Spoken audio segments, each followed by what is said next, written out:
орлоготой хаус төлөвчлөлт хэрэгжүүлэх гэж байна. Бид нэр хаадын өртөө гэдэг ийм 10 найз нийлээд ийм одоо жуулчны бааз байгуулчихлаа гэсэн санаа байхгүй юу? Өдөрт нэг оролцогч маань 23 жуулчин авах тоц гаргаж байгаа байхгүй юу?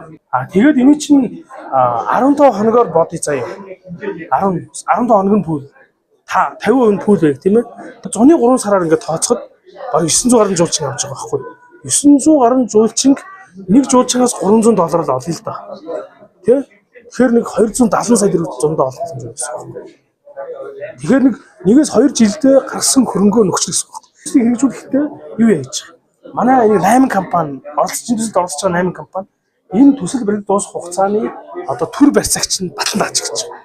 Тэнгууд тэр 240 саяын зээлээр аваад урьдчилгаа нөгөө 60% 60 сая урьдчилгаа төлөх гэж байна шүү дээ. Ингээд энэ төсөлд оролцох боломж байна гэсэн.